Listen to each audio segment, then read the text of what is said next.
والسلام علیک یا حبیب اللہ، الصلاۃ والسلام علیک یا حبیب اللہ، وعلی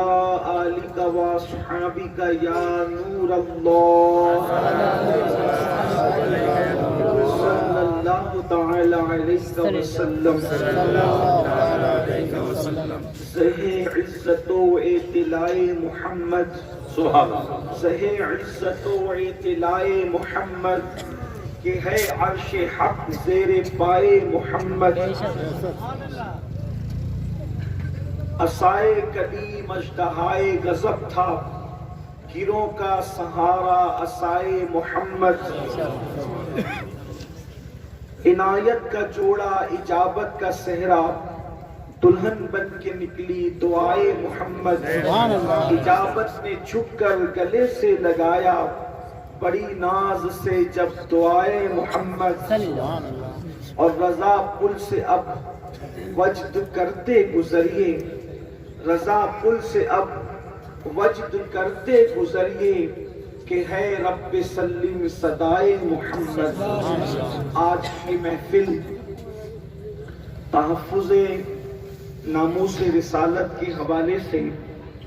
اور اصلاح عقائد و اعمال کے حوالے سے انعقاد پذیر ہے۔ بے شک مجھ سے پیشتر آپ نے بڑے بڑے علماء اور خطبہ سے ان کے افکار، خیالات اور ملفوظات کو سماعت کیا ہے، اور اب تھوڑا سا وقت محفل کے اختتامی لمحات میں ہمارے پاس ہے، اس میں کچھ مختصر سی گفتگو آپ کی سماعتوں کی دہلیز پر رکھنے کی سعادت حاصل کی جاتی ہے۔ اس وقت ہمارے ملک ہندوستان میں تحفظ ناموس رسالت کے اجلاس بڑی تعداد میں ہو رہے ہیں، اور ہونا بھی چاہیے، لیکن ایک سوال پیدا ہوتا ہے، ناموس رسالت یعنی عزت رسالت، حرمت مصطفیٰ صلی اللہ علیہ وآلہ وسلم کو ہم محفوظ کرنا چاہتے ہیں، اس کا تحفظ کرنا چاہتے ہیں۔ حیرت کی بات تو یہ ہے، جس قوم کو خود عزت رسول معلوم نہ ہو، جس قوم کو خود حرمت رسول معلوم نہ ہو، جس قوم کو خود سیرت رسول معلوم نہ ہو، وہ قوم کس طریقے سے ناموس رسالت کا تحفظ کر سکے گی؟ اس لیے کہ بڑی معذرت کے ساتھ کوئی رونا رونے کی بات نہیں کر رہا ہوں، بلکہ حقائق ہیں۔ اگر میری قوم کے کسی جوان سے ہم پوچھ لیں کہ بتاؤ فلاں جو کرکٹر ہے، اس کے باپ کا نام، اس کی بیوی کا نام، اس کے بچوں کا نام کیا ہے، تو اس کا پورا فیملی بیک گراؤنڈ ان کو پتا ہوگا۔ اس نے مسلمان سے شادی کی، غیر مسلم سے کی، ارینج میرج تھا یا لو میرج تھا، یا ایسا تھا یا ویسا تھا، پوری تفصیل اس کو پتا ہوگی۔ لیکن پوچھ لو ناموس رسالت کا تحفظ کرنے والوں سے اور اس کے جلسے منعقد کرنے والوں سے کہ رسول اللہ کی ازواج پاک کتنی تھی اور ان کے نام کیا کیا تھے۔ آپ مجھے بتائیں نا،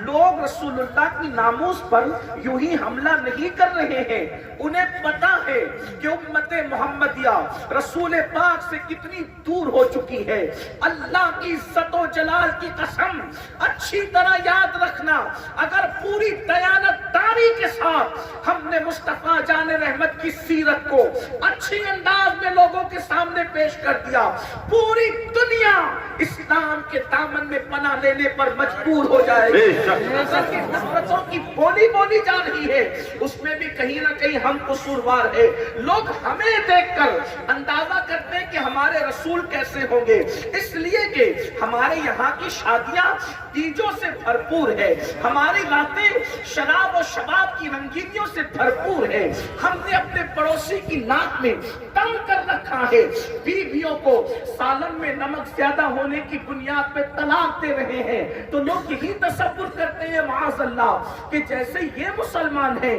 ان کے نبی کی تعلیمات بھی معاذ اللہ ایسی ہوگی۔ اس لیے نفرتوں کی بولیاں بولی جا رہی ہے۔ خدا کی عزت کی قسم، وہ رسول جس کی سیرت جیسی سیرت کسی کی نہیں، جس کی صورت جیسی صورت کسی کی نہیں، تیری سیرت، تیری صورت زمانے سے نرالی ہے، تیری ہر ادا پیارے دلیل